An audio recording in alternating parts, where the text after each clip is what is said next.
Pull up a chair, kill the lights, and lock in with me, because what just detonated in Rick Ross's front yard is not a bad news cycle. It is a full-blown cultural obituary.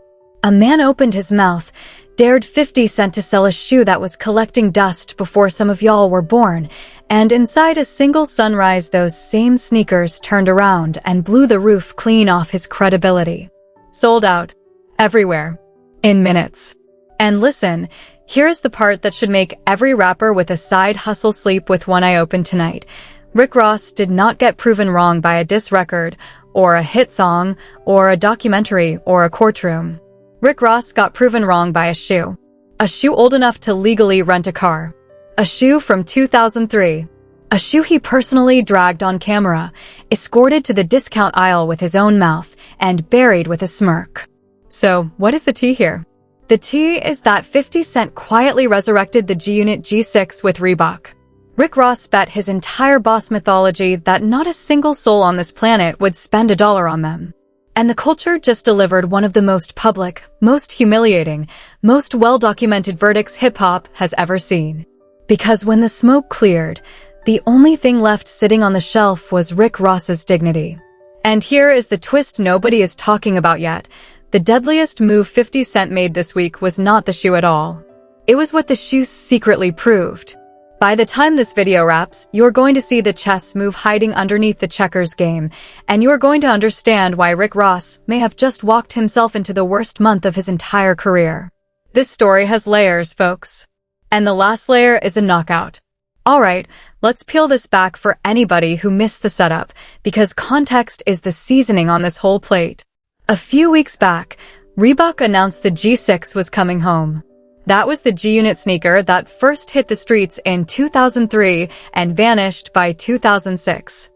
And for anybody too young to remember, let me paint the picture. In 2003, 50 Cent was not a rapper. 50 Cent was a natural disaster with a smile. Get Rich or Die Tryin' had just rewired the entire music business. G-Unit had the streets in a chokehold. That sneaker was in every mall, every music video, every school hallway from the Bronx to Baton Rouge. It was not footwear. It was a uniform. So when Reebok announced the return, the internet lit up like a comedy club. The jokes wrote themselves. Who's wearing these in 2026? Who asked? Comment sections turned into open mic night.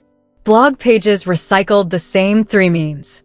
But out of every voice giggling that week, one voice climbed on the pulpit and decided the joke needed a full sermon. That voice belonged to Rick Ross. Because Rick Ross did not just laugh and keep it pushing. Rick Ross went live like he was delivering a eulogy. He lectured about first-week sales. He preached about second-week drop-offs. He gave a whole seminar on inflated numbers and industry bots. He proclaimed, and I need you to hear the confidence in this, that the new flex was authenticity. Keep it genuine. Keep it pure. Let the music fight the battles. Fine words. Great words. Preacher man words. And then, in the same breath, Rick Ross looked into that camera and told the entire planet those G-Unit sneakers were going to end up in a warehouse club. Warehouse club family. Right next to the rotisserie chicken and the 3-pack of paper towels. And he did not stop there. He went down the whole 50 Cent business empire like a professor handing out failing grades. If your numbers are real, why can't the sneakers sell? Why can't the liquor sell? Why does everything outside music flop? If you have a gazillion fans, why isn't a single one of them buying? He even squeezed in time to say he preferred the Lloyd Banks version and demanded 50 Cent give Lloyd Banks his own high top. The audacity was cinematic. This man built an entire comedy special around the theory that 50 Cent could not sell a 23-year-old sneaker. And on paper it sounded reasonable. A shoe from the Bush administration. A fan base most people assumed had aged out. A rival with a microphone, a chip on his shoulder, and a Wi-Fi connection. On paper, Rick Ross was cooking. On paper. But here is where the whole story flips like a light switch, because Rick Ross did not just crack a joke. Rick Ross made a prediction. Rick Ross took his branding genius persona, his mogul mythology, the entire Biggest Boss brand, and shoved it into the middle of the poker table like chips. And the thing about predictions in the internet era? The internet keeps receipts in a fireproof safe. The internet was standing there, phone out, screen recording every syllable. Because what Rick Ross has failed to calculate for going on 2 decades now is that 50 Cent is not a rapper who sells products. 50 Cent is the product, and rap is just the rapper. This is the man who turned a piece of flavored water into a 9-figure exit while half the industry was still begging for tour sponsors. This is the man whose fan base does not stream, it mobilizes. And more important than any of that, Rick Ross handed 50 Cent the single thing money cannot buy: free advertising. Every clip of Rick Ross giggling about those sneakers was a commercial. Every warehouse club punchline was a push notification. Every sermon about bots and inflated stats raised the stakes so that when release day landed, the echo would rattle the whole industry. Marketing firms bill millions for that kind of pre-launch hype. Rick Ross did it for free, out of spite, and he did it with his chest out. Rick Ross thought he was burying the rollout. Listen, he was the rollout. So fast forward to drop day, and I want you to picture the scene, because the visual matters. Sneakers go live. Within minutes, the G6 is gone. Sold out. Demand was so loud that grown men were parked on the Reebok site at sunrise refreshing the page like it was NBA playoff tickets. Carts crashed. Sizes evaporated mid-checkout. People got all the way to the payment screen and watched the shoe disappear out of the bag. I personally know folks who tried to cop that morning and could not even finish the transaction. The shoe Rick Ross said belonged in a discount warehouse was moving like farewell tour merch. And just like that, in less time than it takes to fry an egg, Rick Ross's prediction collapsed live, in public, in front of everybody with a phone. And the timeline was merciless. Within the hour, warehouse club clips were being remixed with fresh captions. Within 2 hours, resale listings were live at double retail. A sneaker that was supposed to be a punchline turned into a profit margin overnight. Do you understand how brutal that is? Rick Ross did not just miss the call. Rick Ross missed it so loudly that the miss itself became the story. And this, right here, is where 50 Cent proves he is the most surgical troll this culture has ever manufactured. Because 50 Cent did not drop a diss record. 50 Cent did not write a paragraph. 50 Cent did not even raise his voice. 50 Cent simply reposted footage of the sellout fans celebrating, shelves stripped bare, receipts flying, and attached one sentence. 1. Why is the CEO so quiet right now? That is it. That is the whole statement. And I need you to sit with the violence of that sentence, because it accomplishes 2 things at once. It announces the victory without ever using the word victory. And it summons Rick Ross to the front of the class to explain himself in front of every witness. That is not a question. That is a subpoena delivered by Instagram. And notice the address label. Not Rick Ross the rapper. The CEO. The boss. The mogul. The exact identity Rick Ross has spent 15 years spray painting on his forehead. 50 Cent did not attack the man.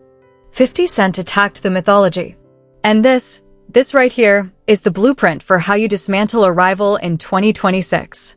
You do not argue. You outperform their narrative. Then you let the scoreboard speak. If I am Rick Ross this morning, I am deleting the app, hiring a PR crisis team, and checking into a monastery in the mountains, because this may genuinely be the worst month of his entire career. Think about the sequence. Your new album drops and quietly underperforms. Then, while you are still nursing that wound, your arch rival's 23-year-old sneakers, the exact sneakers you clowned on camera, sell out in minutes. That is not bad luck, folks. That is karma with a stopwatch. But if you know anything about Rick Ross, you know this man does not accept defeat. He rebrands it.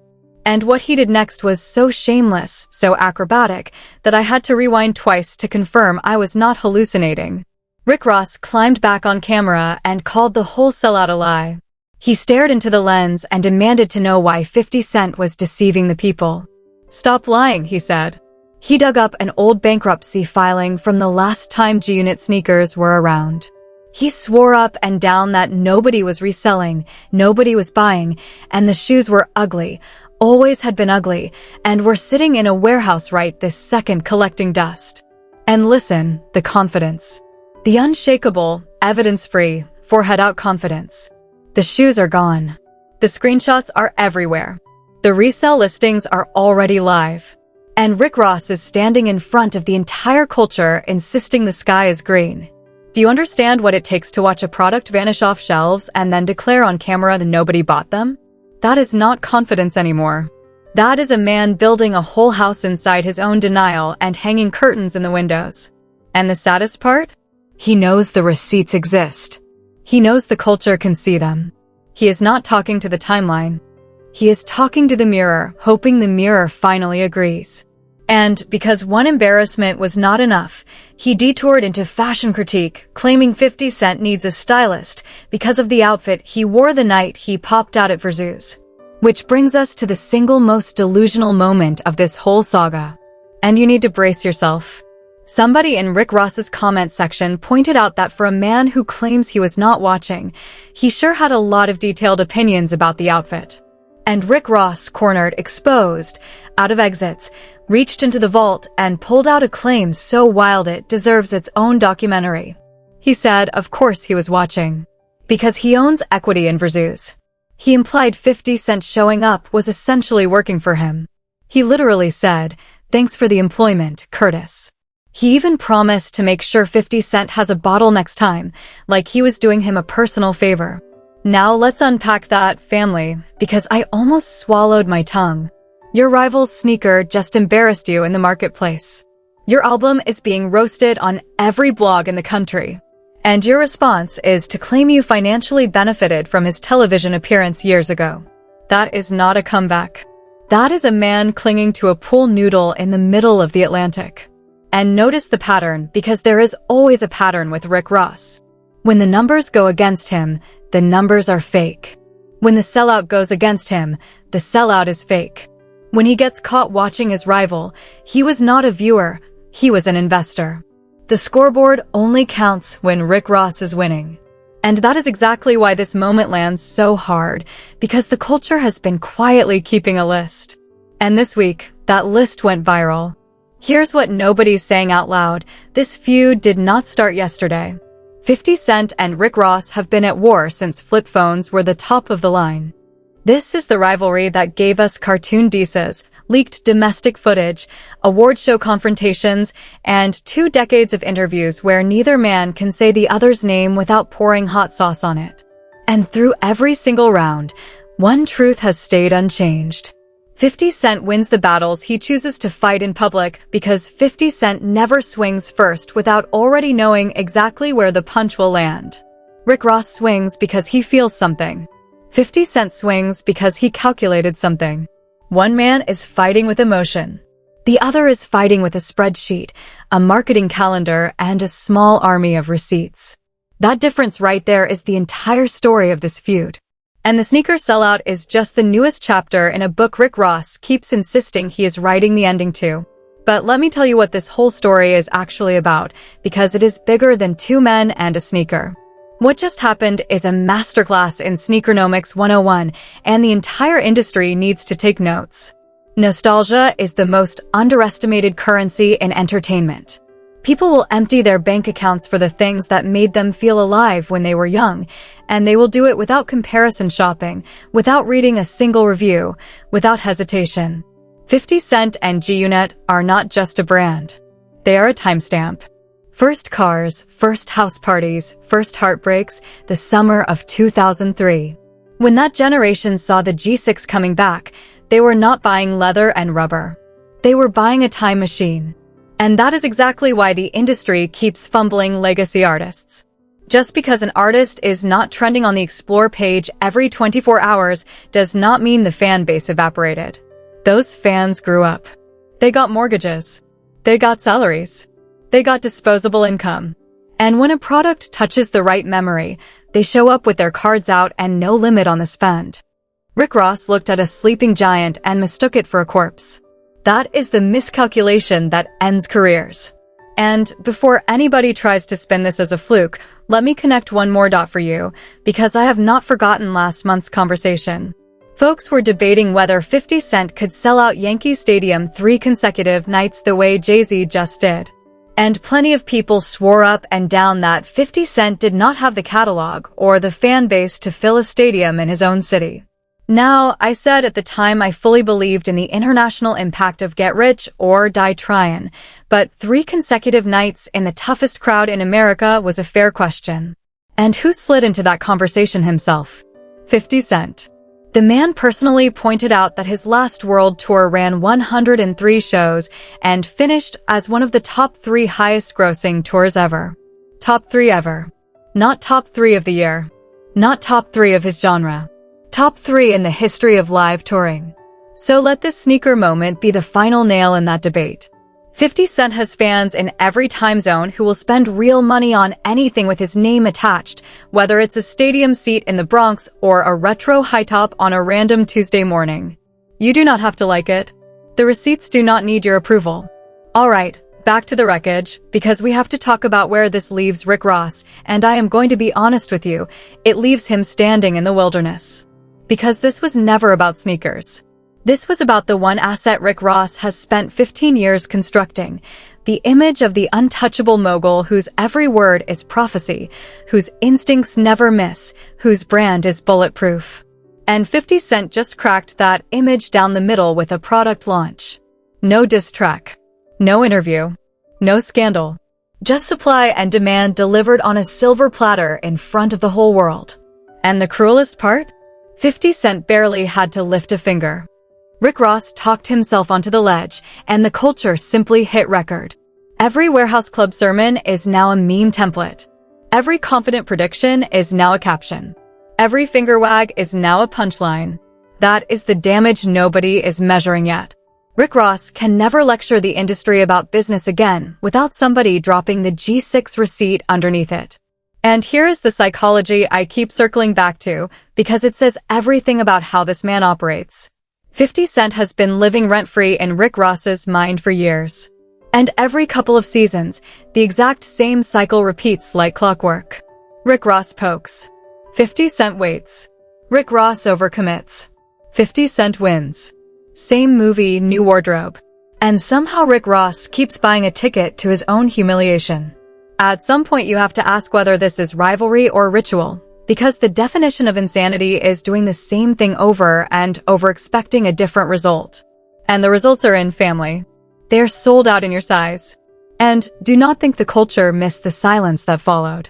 For all the noise Rick Ross made before drop day, the energy after the sellout has been extraordinarily quiet. The sermon stopped. The prediction stopped. The only thing still moving is the resale market on a shoe he swore nobody wanted. Make that make sense? Now, here is the last layer I promised. The one nobody is talking about. So lean in. Because this sneaker drop was never actually about sneakers for 50 Cent. Think about the timing. The entire culture just spent a month debating whether 50 Cent could still fill Yankee Stadium, whether the fan base was legit, whether the demand was nostalgia or noise. And right on cue, 50 Cent did not argue. He did not post stats. He did not tweet screenshots. He ran an experiment in public. He put a product on the marketplace and let the demand answer the stadium question for him. Because a sneaker sellout in minutes is not just a business win. It is a proof of concept. It is 50 Cent standing in front of every promoter, every sponsor, every skeptical booking agent, and saying the demand you questioned just showed up before breakfast and emptied the shelves. The G6 was a poll, and the people voted with their wallets. That is the chess move hiding under the checkers game. While Rick Ross was playing to the balcony, 50 Cent was collecting evidence. And now every conversation about the next stadium, the next tour, the next product line starts with a sold-out receipt instead of a debate. He did not just win the week. He weaponized it. So where does this go from here? Because something tells me this is not over. Not even close. 50 Cent has the sneaker win, the tour numbers, the timeline momentum, and the moral high ground. And if history is any guide, he is not done dancing on the grave. This is the man who laminates receipts. Meanwhile, Rick Ross has 2 doors in front of him. Door 1, go quiet, regroup, let the month pass like a bad dream, and rebuild slowly.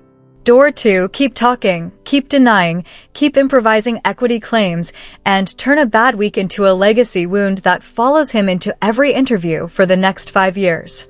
And judging by that Verzuz equity monologue, we both know exactly which door this man is walking through. And when he walks through it, you already know who will be waiting on the other side, with a camera, a caption, and a receipt. But I want to hear from the culture, because the comment section is about to be a full battlefield. Were any of you actually able to cop the G6 before it sold out? And be honest, is it a nostalgia grail, or is Rick Ross secretly right that these shoes are ugly? Does this officially crown 50 Cent as the greatest troll in hip-hop history? Or is Rick Ross correct that the whole sellout is smoke, mirrors, and marketing? And the biggest question of them all, is this the moment the boss persona finally cracks for good, or does Rick Ross have one more reinvention hiding up his sleeve? Get in the comments, pick a side, and defend it, because I will be down there arguing with you all night. Hit like if 50 Cent's petty inspires you. Subscribe if you are not already part of the family, and tap that notification bell, because the way this feud is moving, part 2 is already loading in the background. And trust me, family, what is coming next in this saga is going to make this sneaker moment look like a warm-up round.